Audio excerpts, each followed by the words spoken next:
Le 31 mai. Une sagesse pour aujourd'hui. De peur qu'en buvant.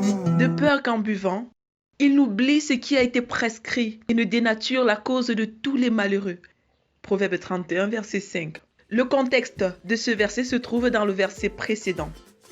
Ce n'est pas au roi le moelle, ce n'est pas au roi de boire du vin, ni au prince de rechercher des boissons fortes. Proverbe 31, verset 4. Dans le verset du jour, le sage met en garde les rois et les princes contre la consommation du vin, ce qu'il appelle boisson forte, c'est-à-dire hyper alcoolisée. Mais pourquoi cela? Afin qu'il n'ait pas l'occasion de confondre la loi et pratiquer l'injustice. Que peut-on comprendre par là quant à l'effet du vin sur le cerveau? Il y a tellement de polémiques sur cette question de vin, que ce soit dans les milieux chrétiens ou non.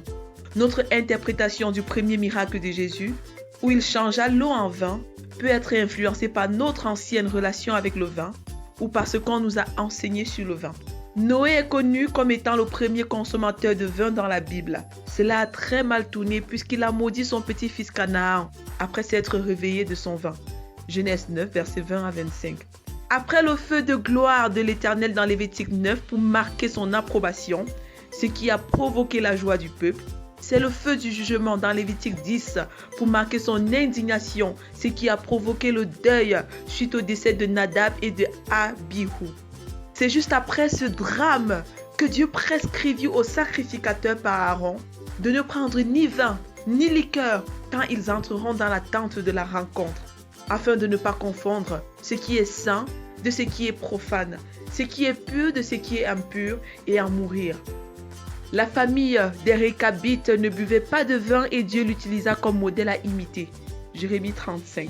Ce qui démontre que le fait de ne pas prendre de vin du tout n'est pas néfaste pour la santé. Au contraire, elle évite toute éventuelle dépendance et prépare pour une vie de dépendance exclusive au Seigneur. Après le tabac, le vin est l'une des principales causes de cancer dans le monde. Il est scientifiquement prouvé que son impact est très négatif sur le cerveau.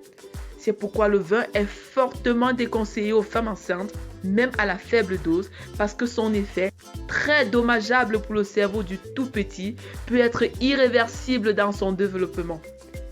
Les scientifiques appellent cette maladie le syndrome de l'alcoolisme fœtal.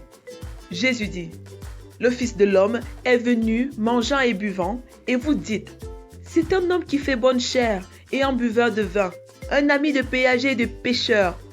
Mais la sagesse a été justifiée par tous ses enfants. Luc 7, versets 34 à 35. Cette illustration montre ce que pensaient les pharisiens à propos de Jésus.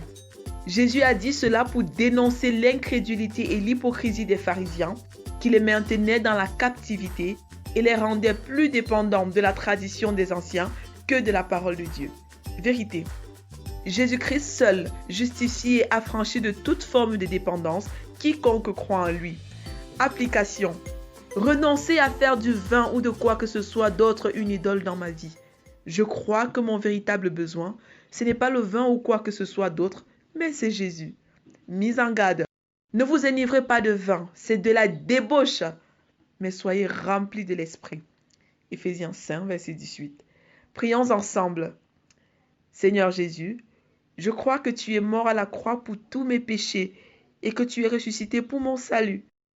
Merci de m'avoir affranchi du vin et de toute autre forme de dépendance. Amen. Lecture pour aujourd'hui. Psaume 145 à 150, Proverbe 31, Job 19 à 21. Vous êtes bénis.